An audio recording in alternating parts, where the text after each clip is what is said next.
الرحمن الرحیم۔ حکایت حضرت موسیٰ علیہ السلام کی توحید کے بیان میں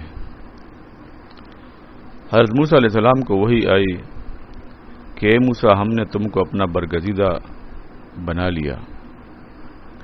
حضرت موسیٰ علیہ السلام نے عرض کیا، اے رب، وہ کیا خصلت ہے جس سے آپ بندوں کو اپنا برگزیدہ بناتے ہیں تاکہ میں اس خصلت میں ترقی کروں؟ ارشاد ہوا، گفت چو طفلی بپیش والدہ گفت چو طفلی بپیش والدہ وقت قہرش دست ہم بروے زدہ۔ حق تعالیٰ نے فرمایا کہ مجھے اپنے بندے کی یہ ادا بہت پسند آتی ہے کہ جب وہ میرے ساتھ مثل اس چھوٹے بچے کے معاملہ کرتا ہے جو اپنی ماں کے عتاب و قہر پر بجائے بھاگنے کے ماہی سے لپٹ جاتا ہے۔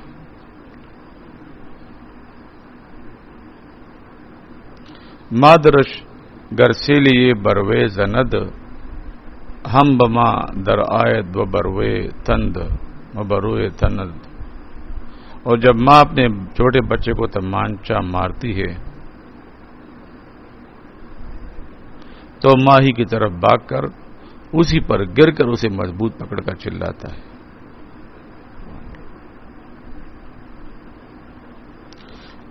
احکر نے بارہا یہ منظر دیکھا ہے کہ ماں نے 3-4 سال کے بچے کو خوب مارا اور گھر سے نکالنا چاہا اور وہ چلاتا روتا ہوا ماں کے پیروں میں لپٹا جا رہا تھا۔ اے اللہ، اپنی رحمت سے ہم کو اپنی ذات پاک کے ساتھ اس سے بھی بڑھ کر تعلق عطا فرما اور تمام مسلمانان علم کو بھی دولت عطا فرما، آمین۔ اسک سے یاری نہ خواہد غیر او اوست جملہ شر او و خیر او۔ اور چھوٹا بچہ ماں کے علاوہ کسی سے مدد نہیں چاہتا، حتیٰ کہ باپ کی طرف بھی توجہ نہیں کرتا اور اپنی ماں ہی کو تمام خیر اور شر کا منتہا اور سرچشمہ سمجھتا ہے۔ خاطر تو ہم زما در خیر و شر التفاتش نیست جاہائے دیگر۔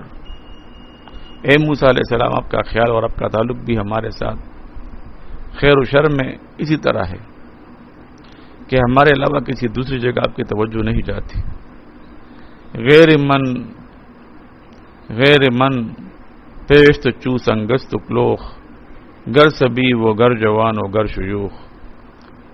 غیر من پیشت چو سنگست و کلوخ گر سبی و گر جوان و گر شیوخ۔ اے موسیٰ علیہ السلام، آپ کے سامنے ہمارا غیر خیر و شر اور نفع و ضرر میں مثل ڈیلے اور پتھر کے ہیں، یعنی مطلق بے اثر ہیں، خواہ وہ بچہ ہو یا جوان ہو یا بوڑھا۔ اس حکایت میں موسیٰ علیہ السلام کا مقام توحید بیان فرما کر مولانا نے یہ نصیحت فرمائی ہے کہ ہم بھی اللہ تعالیٰ کے ساتھ اپنا تعلق اور اعتقاد اس سطح پر لانے کی دعا اور صحیح و تدبیر کریں۔ جیسے ایک چھوٹا بچہ ماں پر جس قدر اعتماد کرتا ہے، اسی طرح اللہ تعالیٰ ہم کو جس حال میں رکھ کے تکلیف یا آرام، صحت یا بیماری، تنگ دستی یا فراخ دستی، ہر خوش اور ناخوش، شیریں اور تلخ، موافق طبع اور ناموافق طبع، کل حالات میں ہم حق تعالیٰ سے رجوع کریں، انہی کی طرف بھاگیں، اسی کی چوکٹ پر پریشانی رکھیں اور گریہ وزاری آو فغاں کر کے انہی سے عافیت مانگیں اور اپنے گناہوں سے استغفار کریں اور اللہ تعالیٰ کے سوا کسی کو بھی اپنا چارہ گر اور جائے پناہ نہ سمجھیں اور اس کے باوجود بھی وہ جس حال میں رکھ کے راضی رہیں۔ الحمدللہ اور الحمدللہ علی کل حال کہیں۔ ہماری ناراضگی اور بے صبری سے مصیبت تو ٹلے گی نہیں، البتہ ایمان ہاتھ سے جاتا رہے گا، دنیا کے ساتھ آخرت بھی جاوے گی۔ دعا کی مقبولیت میں تاخیر ہو، کبھی نہ گھبرائے، امیدوار رہے، مایوسی کو کفر سمجھے۔ سیدنا یعقوب علیہ السلام کی دعا بیٹے حضرت یوسف علیہ السلام کی بازیابی کے بارے میں 40 سال بعد قبول ہوئی۔ وہ حاکم ہے، حکیم ہے، وہی جانتے ہیں کہ غم کی اس آگ سے ایمان اور اخلاص کے نور میں کیا ترقی ہو رہی ہے اور جنت میں صبر کا کیا درجہ ملنے والا ہے، جو مجاہد اختیاری سے ہرگز نہ مل سکتا تھا۔ پردیس کے دن کٹ ہی جائیں گے، انبیاء علیہ السلام اور حضرات صحابہ رضی اللہ عنہم کے مصائب کو یاد کرے، اس سے تقویت ہوگی۔ اللہ والوں کی صحبت میں حاضری دے اور ان سے اپنے حالات کہہ کر مشورہ لیتا رہے، اور اللہ تعالیٰ سے اپنے ضعف و عجز کا اقرار کرتے ہوئے عافیت دارین طلب کرتا رہے، اور ان کے ارحم الراحمین ہونے کی صفت کو اور حکیم ہونے کی صفت کو بھی خوب سوچے۔ یہ سب باتیں بزرگوں کی صحبت کی برکت سے خوب سمجھ میں آ جائیں گی۔ ایک اور بات یاد رہے کہ چھوٹی مصیبت بڑی مصیبت سے نجات کا ذریعہ ہوا کرتی ہے۔ بس یوں کہیے کہ اے اللہ شکر ہے کہ اس سے بڑی مصیبت نہ آئی، اے اللہ ہم ضعیف ہیں، اس چھوٹی مصیبت کو بھی اپنی رحمت سے نعمت عافیت سے تبدیل فرما دیجیے۔ ایک بزرگ گھر سے صبح کو نکلے، سر میں چوٹ لگ گئی، چوٹ کی تکلیف سے لیٹ گئے اور کہا الحمدللہ علی کل حال، اللہ حکیم ہے، ان کے ہر کام میں بندہ کے لیے خیر و حکمت پوشیدہ ہے۔ ملازم نے اعتراض کیا کہ یہ بات سمجھ میں نہیں آئی کہ اس چوٹ میں آپ کا کیا نفع ہو سکتا ہے۔ تھوڑی دیر بعد معلوم ہوا کہ جس طرح یہ بزرگ جانے والے تھے وہاں چند دشمنان دین ان کو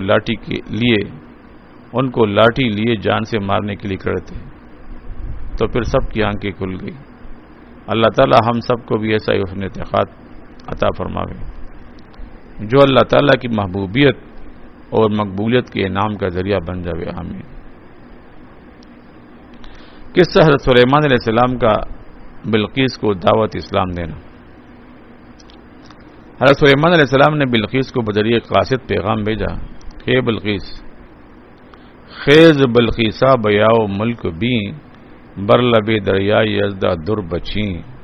اے بلقیس اٹھ اور ملک اصلی یعنی تعلق مع اللہ کا دیکھ، اور دریائے حق کے کنارے پر رضا الہی کے موتی چن لے۔ خیز بلقیسا بیاؤ ملک بھی، برلب دریا یزدہ در بچیں۔ خواہ رانت ساکن چرخی سنی، تو بمرداری چ سلطانی کنی۔ تیری بہنیں جو ایمان لا چکی ہیں اللہ تعالیٰ کے شرف تعلق کی برکت سے آسمان روشن پر مقیم ہیں، یعنی قرب اعلیٰ سے مشرف ہیں۔ اے بلقیس تجھے کیا ہو گیا ہے کہ تو ایک مردار دنیا پر عاشق ہے؟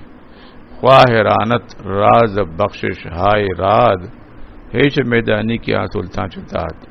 اللہ تعالیٰ نے تیری ان بہنوں کو اپنی عظیم عنایات سے کیا کیا بخششیں کی ہیں، کچھ تجھے بھی خبر ہے؟ خیز بلقیسا بیا دولت نگر، جاویداں از دولت ما برنجور۔ اے بلقیس اٹھ اور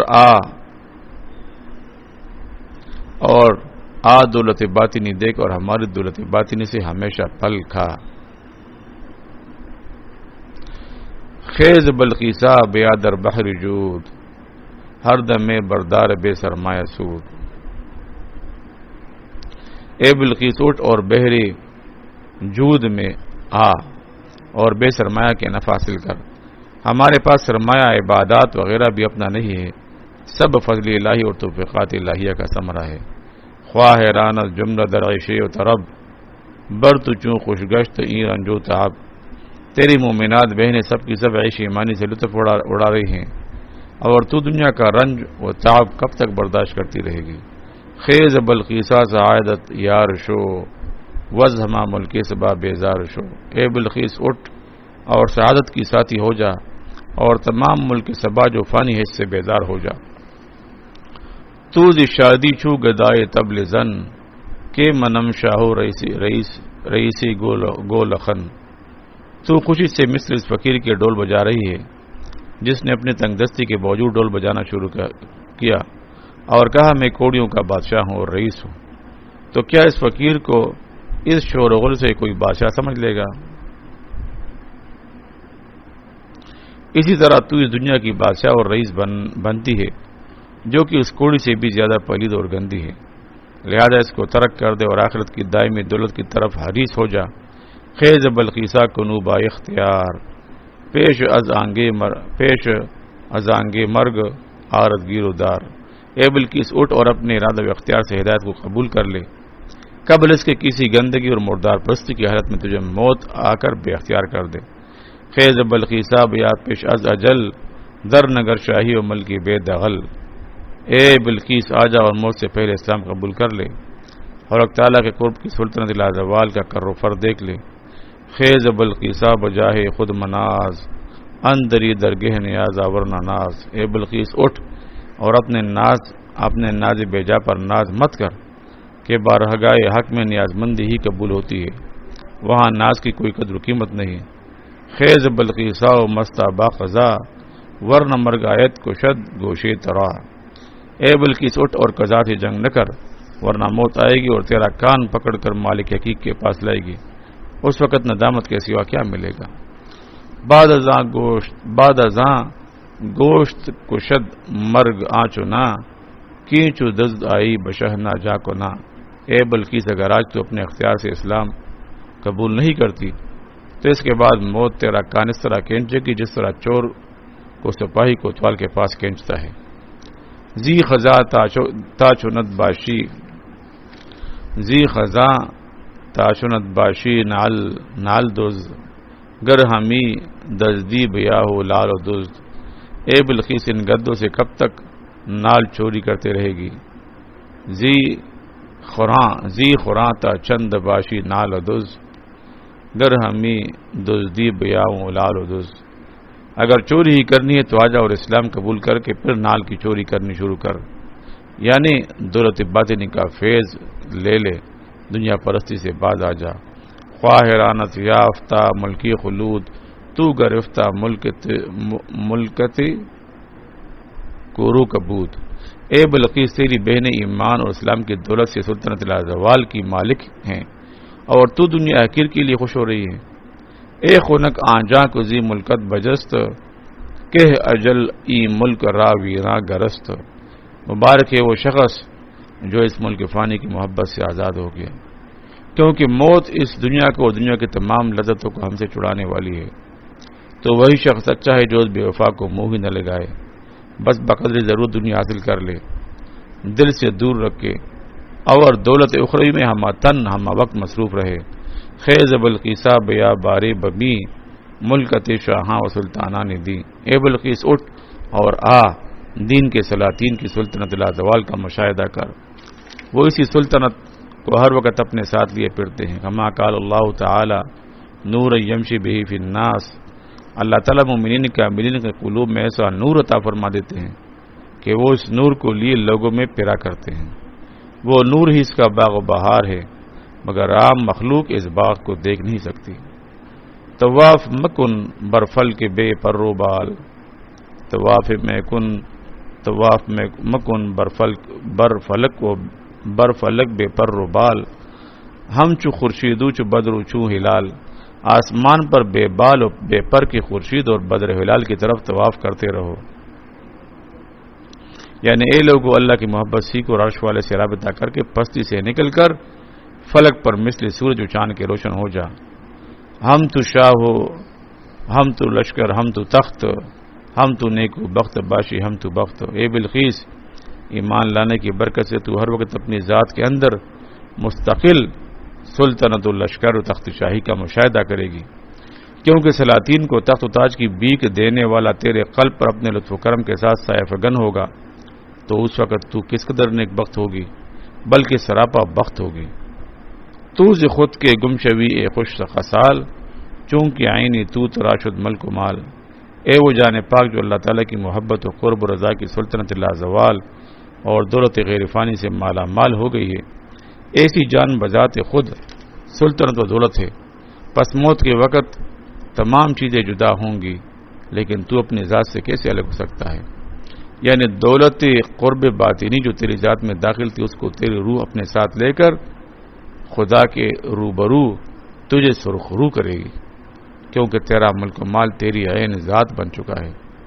مطلب یہ کہ حضرت سلیمان علیہ السلام بلقیس کو دعوت اسلام پیش کر رہے ہیں کہ اے بلقیس اس ظاہری ملک و مال کو چھوڑ اور باطنی دولت کو حاصل کر، یہ سب ملک و مال اور سب خشم و ختم خود تیرے اندر پیدا ہو جائیں گے، اور پھر تجھے ظاہری ٹاٹ باٹ کی ضرورت نہ رہے گی، اور اس ظاہری دولت کے ہوتے ہوئے تو صرف خوش بخت ہے، لیکن بخت آور نہیں ہے، بخت آور تو ایک نہیں ہے، بخت تجھ سے ایک مبائن شے ہے، لیکن اگر تو اسلام قبول کر لے تو اس دولت باطنی کے صدقے میں بخت خود تیرا عین ذات ہو جائے گا اور پھر کبھی اس دولت کا زوال نہ ہوگا۔